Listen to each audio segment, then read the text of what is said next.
Assalamualaikum warahmatullahi wabarakatuh. Bertemu lagi di channel YouTube ini. Dan sekarang ini lebih banyak dokumentasi kegiatan dinas ini mah. Ini tari-tarian penyambutan dalam acara 1 tahun berdaya gotong royong menuju kemandirian, yaitu kegiatan dari Kemenko Bidang Pemberdayaan Masyarakat Republik Indonesia yang dilaksanakan di Ballroom Ayanusa Menara Dana Reksa di Jakarta ya. Ini rangkaian para menteri menyampaikan 1 tahun kinerja mereka. Mari kita perhatikan. Sehingga masyarakat dari seluruh lapisan manapun, S1 dan seterusnya, tumbuh berkembang secara mandiri, produktif, inovatif, dan menjadi bagian dari ekonomi yang tumbuh. Bapak Ibu sekalian yang saya hormati, kita harus jujur, 1 dekade 10 tahun terakhir ini mendorong secara serius apa yang disebut sebagai kemandirian individu, kemandirian kolektif, sebagai semangat untuk berdiri di atas kaki sendiri. Selama ini mesin-mesin birokrasi dan perancang anggaran belum sepenuhnya memberi kesempatan yang luas untuk tumbuh dan berkembangnya kapasitas dan kapabilitas masyarakat. Sejak itu pula DTSDM sudah menjadi rujukan ekosistem dari semua sasaran pembangunan nasional kita. Tadi di video sudah amat sangat jelas, perintah Pak Presiden bisa dilaksanakan dengan data tunggal ini. Saya masih ingat ketika saya wakil ketua DPR beberapa kali memastikan penerima bantuan iuran setengah mati, versi A, versi B, versi C. Nah, dengan daftar tunggal sosial ekonomi inilah maka kita bisa rapatkan dan rapikan barisan untuk ibu sektoral menjadi satu kesatuan yang tepat dan menapaki masa depan dengan penuh martabat menuju Indonesia. Bukan hanya itu, kita akan mendorong dan Portal kita L berkembang sekolah hadir di sini. yang menyalakan inspirasi, Bapak L sedang rapat. menumbuhkan jejaring afiliasi dan menuntun transformasi pendidikan di sekolah-sekolah yang lain. Bahkan ke depan transformasi pendidikan nasional harus dilakukan sebagai bagian integral dan upaya pemberdayaan.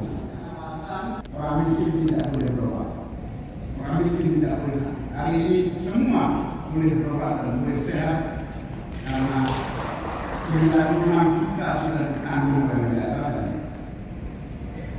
itu BPJS Pak sudah dapat tambahan 20 triliun ini. Bapak sekalian, 3,7 juta pedagang kecil, warung-warung dan pengusaha rintisan terus dijangkau pembiayaan dan pembinaannya. Nanti Menko UMKM kita akan menyampaikan 15.000 anak mendapatkan kembali dikoordinasikan oleh Kemenko Pemberdayaan Waktu Indonesia. Mandat umumnya seperti sebelah kiri itu kita dalam mandat undang-undang perlindungan dan jaminan sosial, rehabilitasi sosial, dan pemberdayaan sosial. Di mana dalam melaksanakan 3 mandat undang-undang itu, Presiden memberikan 3 mandat prioritas. Tadi sudah disinggung oleh Pak Menko dengan baik sekali, yaitu pertama konsolidasi data, sebab belum pernah Indonesia memiliki satu data. Dengan Impres nomor 4 tahun 2025, kita telah memiliki data tunggal yang diharapkan bisa menggugurkan ego sektoral yang selama ini mewarnai pembangunan kita 10 tahun terakhir. Nah, itulah saya kira di bawah Pak Muhaimin Iskandar, kami BPS, Pak Menteri Pemnas, ya bisa melakukan selama 2 bulan ini. Alhamdulillah. Tetapi saya tambahkan data ini adalah dinamis. Setiap hari ada yang lahir, setiap hari ada yang meninggal, setiap hari ada yang menikah, setiap hari ada yang tidak tepat. Maka diperlukan pemutahiran.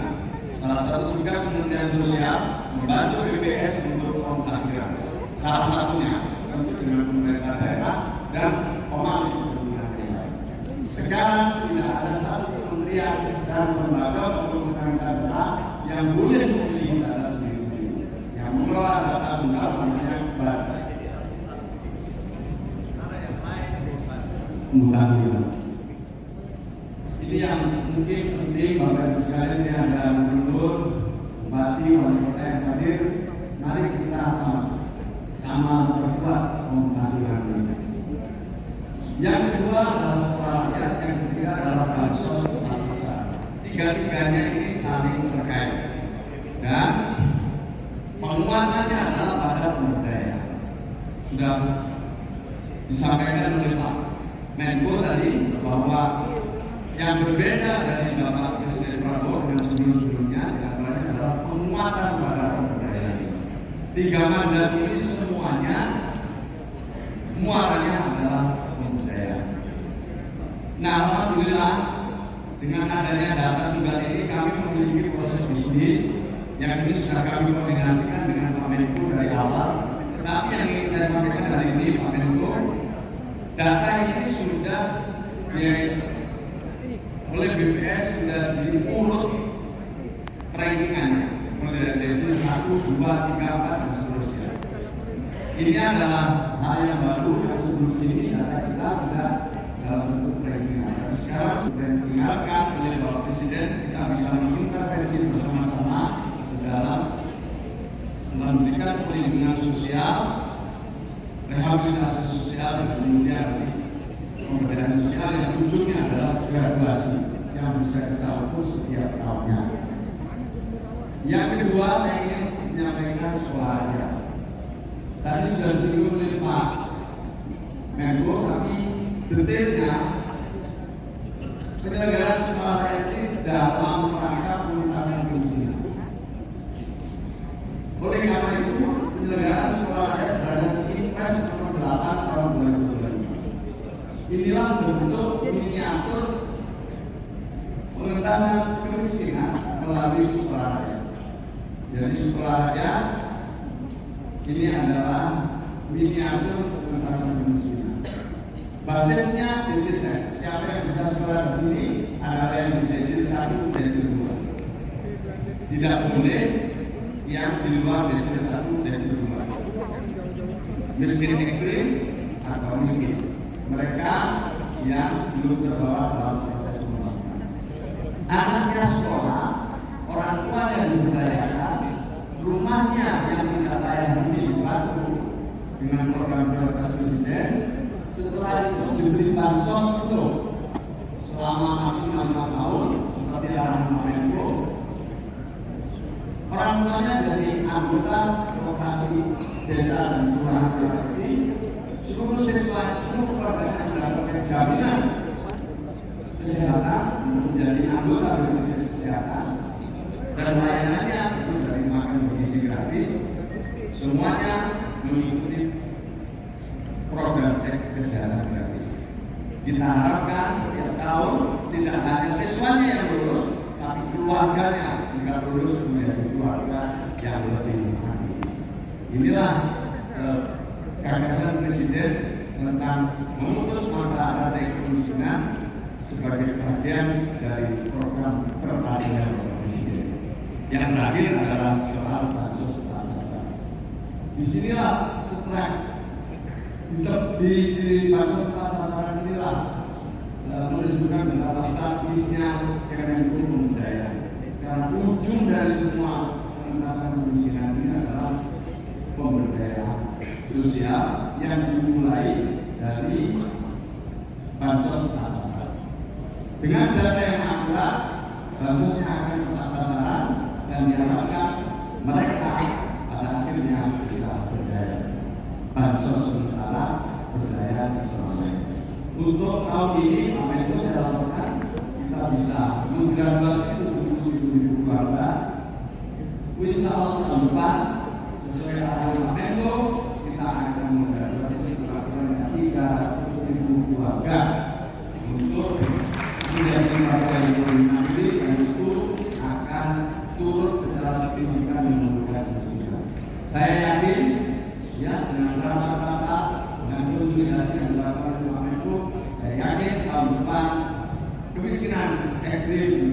dan 4 tahun yang akan datang kemiskinan sudah di bawah 5%. Terima kasih. Assalamualaikum warahmatullahi wabarakatuh. Oh masih warga Kacanak Pak. Dengan beberapa kementerian yang memiliki lembaga vokasi. Ada 12 lembaga kementerian yang mempunyai lembaga vokasi dan termasuk perguruan tinggi, dan sekarang sudah berjalan antara lain kita dengan Kementerian Perindustrian untuk melakukan pendidikan vokasi. Lembaga kedokteran vaksin kemarin khususnya WLT dan hospitality. Jadi kita win-win aja. Jadi yang apa yang menjadi garis presiden dan arahan dari Bapak Menko segera kami eksekusi dalam bentuk program-program kegiatan sesuai kemampuan yang ada.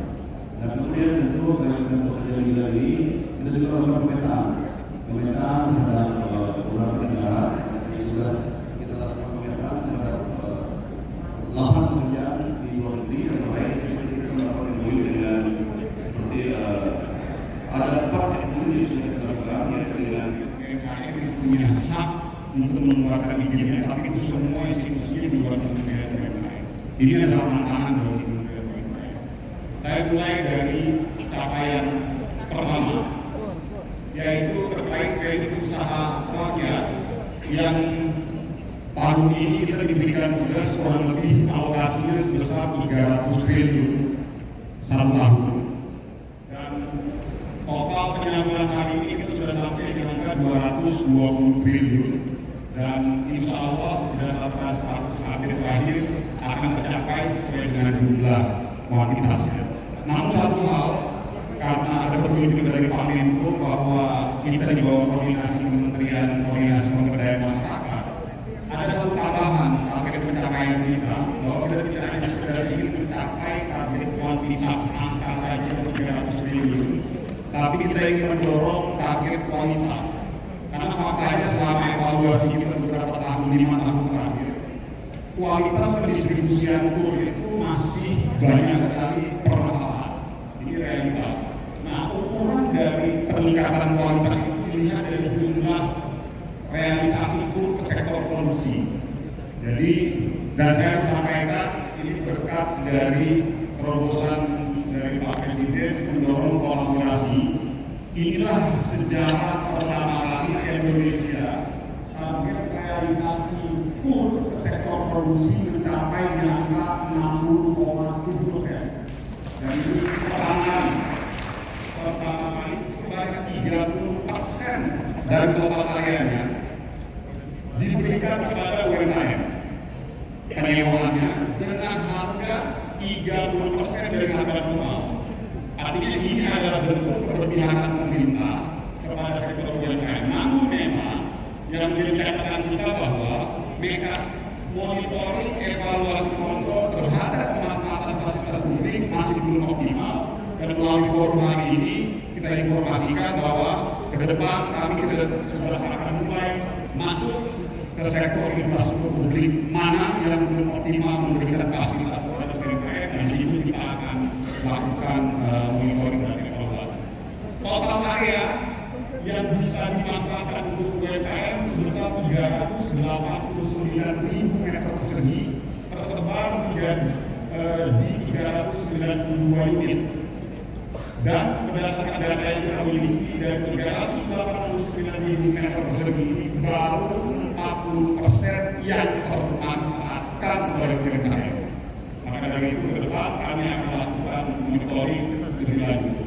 Apa aja infrastruktur publik itu? Pertama adalah rest area, bandara, terminal, pelabuhan, stasiun kereta api, dan beberapa fasilitas publik yang lain.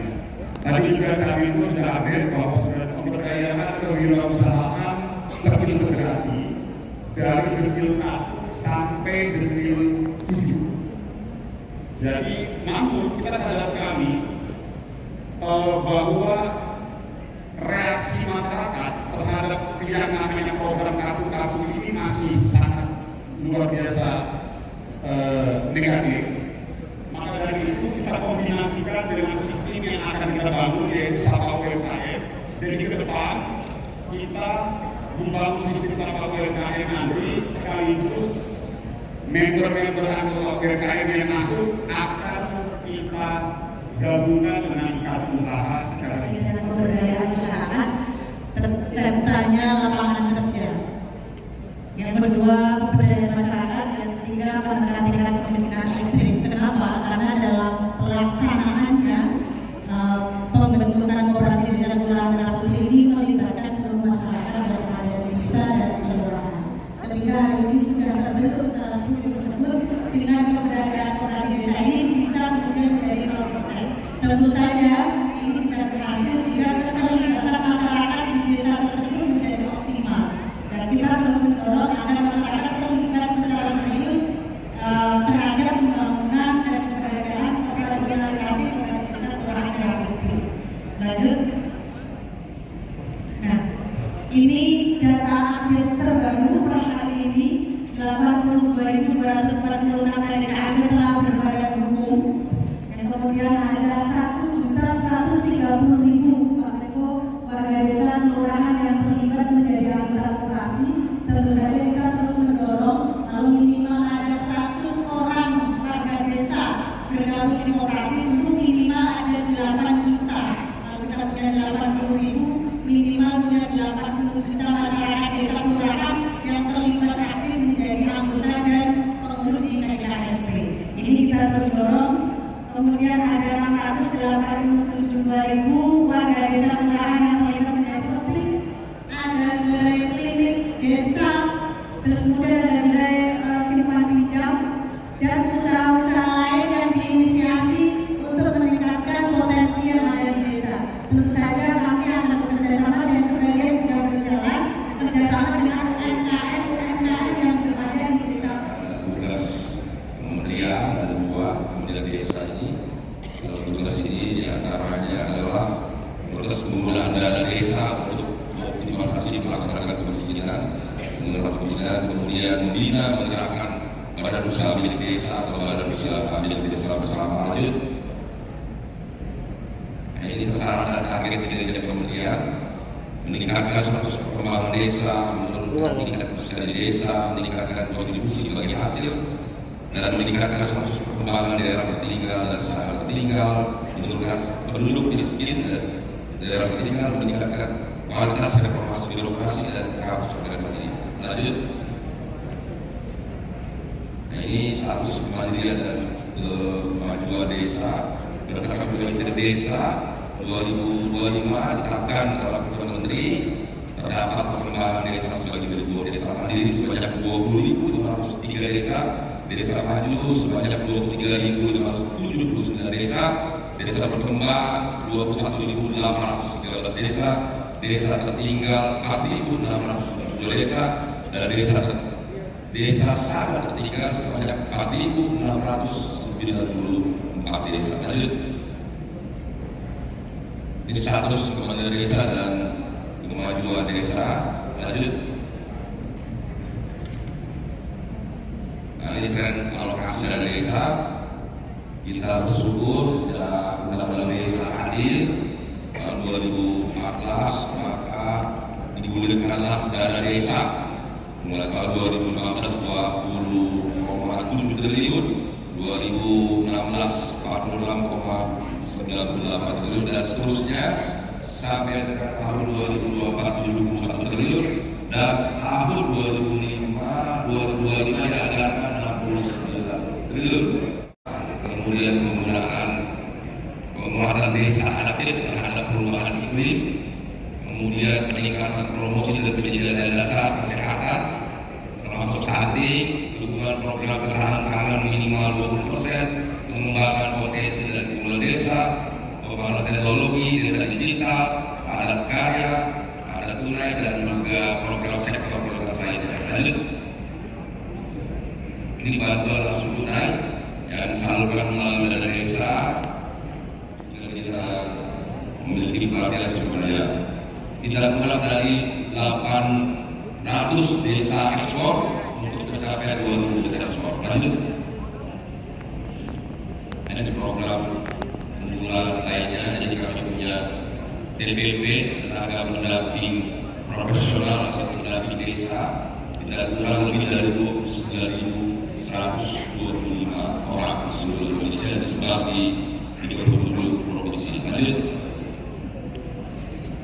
Ada program lainnya, ini ada 20.142 badan usaha milik desa atau badan usaha desa bersama yang berada pada kecamatan yang sama dengan SPBG yang telah berjalan dan terbangun. Salah satu yang sedang kita lakukan di seluruh Indonesia ini adalah memutus mata rantai kemiskinan melalui pendidikan, melalui pemberdayaan. Demikianlah kegiatan dinas kali ini, dimulai dari Pak Menko yang menyampaikan kelas balik setahun, dilanjutkan para menteri-menteri, menteri sosial, menteri desa, menteri koperasi, banyak begitu ya. Dan pada saat selesai ya kita pulangnya mampir dulu untuk bertemu dengan kopi hitam tanpa gula. Jadi bekerja selesai di jam-jam rehat, nah ya ngopi. Dimana yang penasaran coba komen kira-kira ini ada di mana ngopinya. Tetap kopi hidung, kopi hitam tanpa gula, dinikmati setelah berkegiatan di ibu kota Jakarta.